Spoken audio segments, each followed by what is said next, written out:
बिस्मिल्लाहिर्रहमानिर्रहीम। स्टूडेंट्स, आप देख रहे हैं मेरा channel rigorous mathematics by professor Usman Ahmad Mansoor.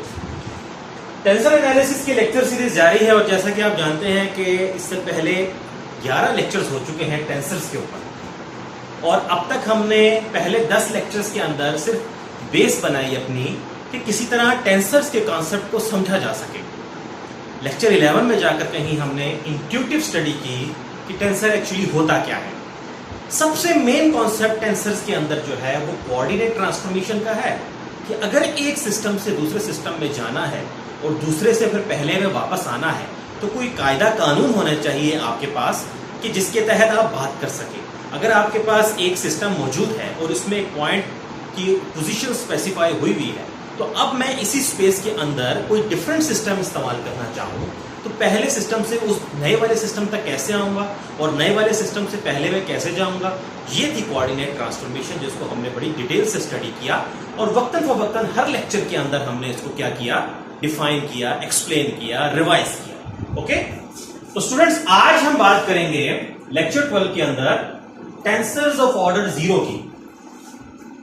कि टेंसर्स हमेशा जब भी डिस्कस होंगे तो विद सम ऑर्डर डिस्कस होंगे। तो टेंसर सिर्फ कुछ लिख देना, टेंसर नाम की कोई चीज लिख देना, इट मींस कि ये कंटेन कर रही है अपने अंदर एक आइडिया। कौन सा आइडिया? कि वो किसी ऑर्डर के अगेंस्ट है, वो किसी रैंक के अगेंस्ट है। ओके, तो जीरो ऑर्डर टेंसर्स या जीरो रैंक टेंसर्स या टेंसर्स ऑफ जीरो रैंक या टेंसर्स ऑफ जीरो ऑर्डर आप ड्रामेटिकली देख सकते हैं। ये एक्चुअली होते क्या है? These are the scalars. ये बताया था पिछले लेक्चर में कि स्केलर्स जो हैं वो बजाते खुद भी क्या हैं, वो टेंसर्स ही हैं। मगर अब हम डिफाइन करने लगे हैं कि स्केलर्स को आप किस बेस पे कह देते हो कि ये एक जीरो ऑर्डर का टेंसर है। उसकी डेफिनेशन क्या है? जीरो ऑर्डर के टेंसर को हम डिफाइन कैसे करेंगे? क्योंकि टेंसर की डेफिनेशन क्या है, अभी तक की मौजूद जो हमने पढ़ा है वो ये है कि टेंसर किसी n डायमेंशनल स्पेस में हो और अगर उसका रैंक m है तो उसको n to the power m number of components चाहिए अपने आप को स्पेसिफाई करने के लिए। इसकी मिसाल ऐसे है कि अगर मेरे पास एक 2 डायमेंशनल स्पेस है तो मेरा n कितना होगा? n विल बी 2 और मुझे रैंक 1 का टेंसर चाहिए, यानी कि मुझे कोई वेक्टर चाहिए। इससे पिछले लेक्चर में बता चुका हूं कि पहले रैंक का टेंसर कौन सा होता है, वो वेक्टर होता है।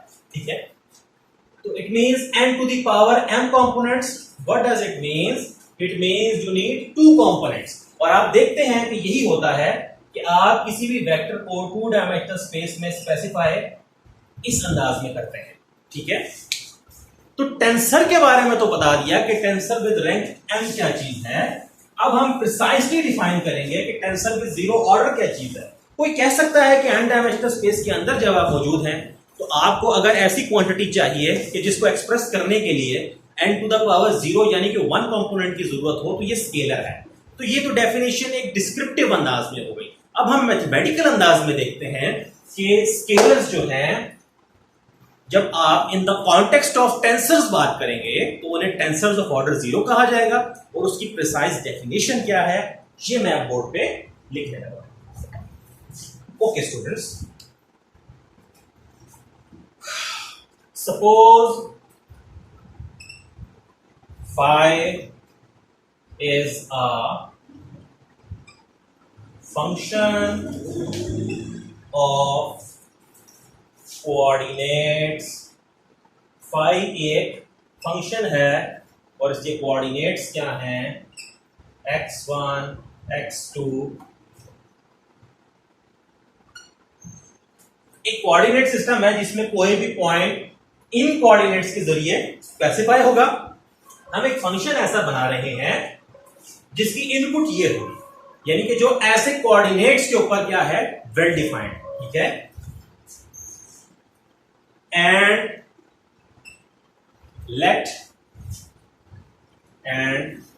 Late phi bar denote the functional value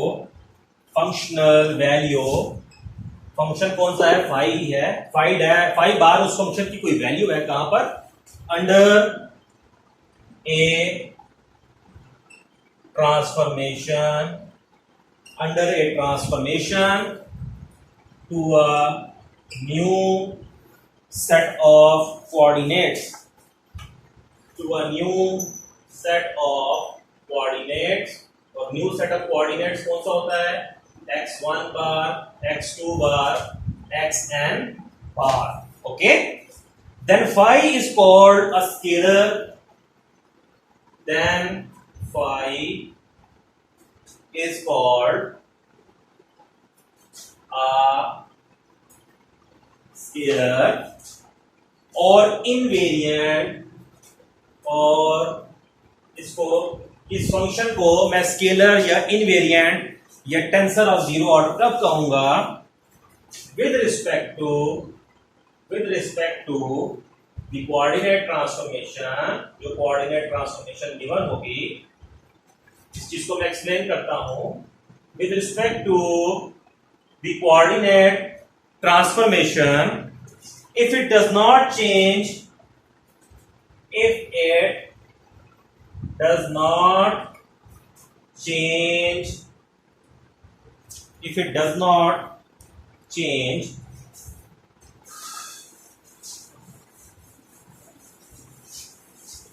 if it does not change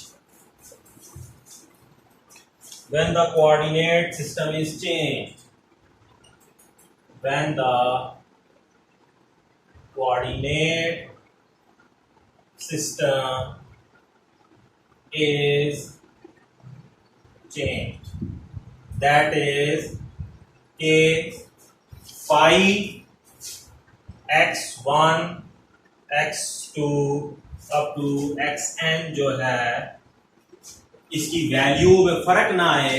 कब फर्क ना आए, जब आप नया कोऑर्डिनेट सिस्टम इस्तेमाल करेंगे. और इस वैल्यू के लिए उसने क्या नोटेशन यूज की हुई है, वो इसी को क्या कह रहा है, फाई बार कह रहा है. ठीक है, मैं दोबारा एक्सप्लेन करता हूं. This a tensor of it is also called as, चलिए यहां तक हम इसको पहले एक्सप्लेन करते हैं अपनी सिचुएशन को, फिर मैं आफ्टर में लिख देता हूं, और इसकी एक एग्जांपल भी हम करेंगे वेरी क्विकली. फाई एक फंक्शन है जो कि n नंबर ऑफ वेरिएबल्स पे डिपेंड कर रहा है, और कोऑर्डिनेट सिस्टम x वाला है. ठीक है, अब हमारे पास ये सेटअप मौजूद है, हम ये अज्यूम कर रहे हैं कि उसी स्पेस के अंदर, n डायमेंशनल स्पेस होगी ऑब्वियसली बात है, इसी स्पेस के अंदर एक और कोऑर्डिनेट ट्रांसफॉर्मेशन, किसी कोऑर्डिनेट ट्रांसफॉर्मेशन के तहत आपके पास ये सहूलत मौजूद है कि आप x सिस्टम से x बार सिस्टम में जा सकते हैं और वापस भी आ सकते हैं, क्योंकि वो थ्योरम मौजूद है जो वापस आना भी इंश्योर करता है. ठीक है, कि जो कुछ भी लिखा हुआ है इसकी मैथमेटिक्स क्या है कि फाई फंक्शन इन पे डिफाइन है. अब इन्हीं कोऑर्डिनेट्स के थ्रू आप x बार सिस्टम के कोऑर्डिनेट्स के ऊपर भी जा सकते हैं, यानी x1 और x1 बार का कोई रिलेशनशिप होगा. ठीक है, इसी तरह x2 और x2 बार का भी कोई रिलेशनशिप आपस में होगा, कि सच दैट कि आप क्या कर सकते हो कि जब आप इस नए सिस्टम के ऊपर फंक्शन की वैल्यू चेक करो, बिकॉज ये x1 बार भी इन टर्म्स ऑफ दीज लिखा जा सकता है. ठीक है, ये x2 बार भी इन टर्म्स ऑफ दीज लिखा जा सकता है. ठीक है, तो इन पे वैल्यू चेक करने का मतलब बेसिकली एक तरह से आप इन्हीं पे चेक कर रहे हो, यानी जब आप इनको अगर इससे रिप्लेस कर दो तो आपका ये फंक्शन फाई कब स्केलर कहलाएगा या इनवेरिएंट कहलाएगा, जब उसकी वैल्यूज, उस फंक्शन की वैल्यूज इन दोनों इनपुट्स के अगेंस्ट सेम रहे. ये फाई बार से मुराद फंक्शन की वैल्यू एक्स बार सिस्टम के अगेंस्ट आने वाले कोऑर्डिनेट्स के ऊपर. ठीक है, अगर फर्क नहीं पड़ता दोनों वैल्यूज पे तो आपका फंक्शन क्या है, स्केलर है. ये बात इतनी इजीली समझ नहीं आएगी जब तक इसकी एक स्ट्रॉन्ग एग्जांपल ना की जाए. ओके, तो यहां से हम आगे क्या लिख सकते हैं, 10, बल्कि this is also called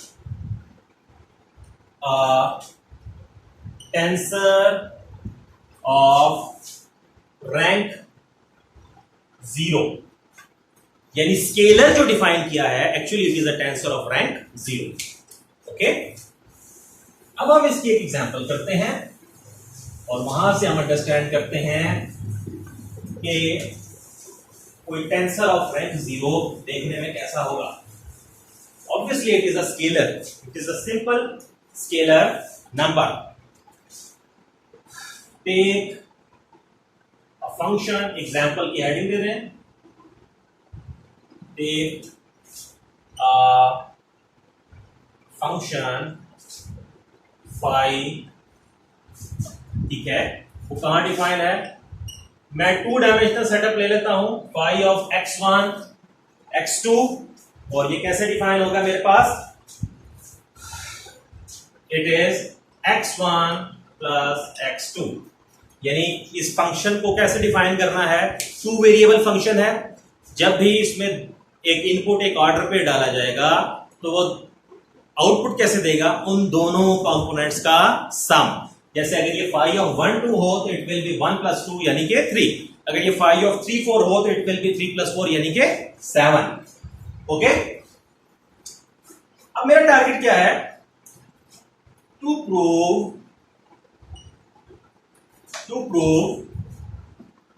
phi is a tensor of rank 0। ठीक है, अब मेरे पास कोई कोऑर्डिनेट सिस्टम होना चाहिए, सॉरी कोऑर्डिनेट ट्रांसफॉर्मेशन होनी चाहिए, बिकॉज स्केलर जब भी प्रूव किया जाएगा या इनवेरिएंट प्रूव किया जाएगा किसी फंक्शन को तो with respect to some coordinate transformation होगा। ठीक हो गया, the coordinate transformation, the coordinate transformation equations are, the coordinate transformation equations are, वो कौन सी हैं coordinate transformation equations, आपके पास मैं लिखने लगा हूं, x1 bar is equals to x1 minus 4 and x2 bar is equals to x2 plus 4, यानी कि जब मेरे पास कोई पॉइंट x सिस्टम में है तो मैं उसके थ्रू x बार सिस्टम में जा सकता हूं, क्योंकि मेरे पास ट्रांसफॉर्मेशन इक्वेशंस क्या हैं, मौजूद हैं। अब प्रूफ क्या करना है, टारगेट क्या होना चाहिए, टू प्रूफ, फिर से लिख लेते हैं एक बार कि ये फाई एट x1 x2 क्या बताया था वहां पर के कोऑर्डिनेट ट्रांसफॉर्मेशन इक्वेशंस के लिहाज से जब फंक्शन की वैल्यूज चेक की जाएंगी तो कोई चेंज नहीं आना चाहिए, यानी वो ये कहना चाह रहा है कि जो वैल्यूज x1 और x2 के तहत थी वही x1 बार और x2 बार के तहत होंगी, यानी कि ये रिजल्ट आपने स्टूडेंट्स क्या करना है, वेरीफाई करवाना है। यानी कि इसका आंसर भी x1 प्लस x2 है, उसका तो पता ही है ना आपको, उसका आंसर क्या है, x1 प्लस x2 है, इसका आंसर भी क्या। अब यहां से इसको यूज करके ये कैसे फाइंड होगा, you will use these equations. Okay, now, और बाय द वे इसी को उसने थ्योरी के अंदर जो लिखा था, इस पूरी चीज को फाई बार कहा हुआ था। तो फाई बार इटसेल्फ कुछ नहीं है, बेसिकली फाई बार से मुराद ये है कि एक्स बार सिस्टम पे उस गिवन फंक्शन की नोयत क्या फर्क आता है या नहीं। अगर फर्क आएगा तो it will not be a tensor of order 0, अगर फर्क नहीं आता तो it will be a tensor of order 0। Now phi at x1 bar x2 bar, यहां से x1 बार कितना आ जाता है, x1 माइनस 4, और x2 बार कितना आ जाता है, x2 प्लस 4। अब इस सिस्टम के तहत आंसर क्या होता था, दोनों कोऑर्डिनेट्स ऐड होते थे, फाई की डेफिनेशन, इसको अगर 1 कह दें तो यहां भी क्या होगा, दोनों coordinates they will get add by 1, 4 और 4 cancel, this will be x1 plus x2। ठीक है स्टूडेंट्स, और x1 प्लस x2 किसके बराबर है, this is phi at x1 x2। तो देखें कोई चेंज नहीं आया, इसका मतलब phi is an invariant, it implies phi is an invariant या स्केलर। So proved. रिजल्ट क्या हो गया? प्रूव हो गया। तो जब कोई चीज स्केलर या इनवेरिएंट बन जाए, इट मीन किसी कोऑर्डिनेट सिस्टम के, किसी कोऑर्डिनेट ट्रांसफॉर्मेशन के तहत, वो ट्रांसफॉर्मेशन कौन सी है? ये वाली है। तो ऐसा फंक्शन टेंसर ऑफ ऑर्डर 0 कहलाता है। होपफुली आपने मेरे आज के लेक्चर को एंजॉय किया होगा। मैंने बड़ा precisely rigorously tensor of order 0 को डिफाइन किया और उसकी एक example the. Thank you so much.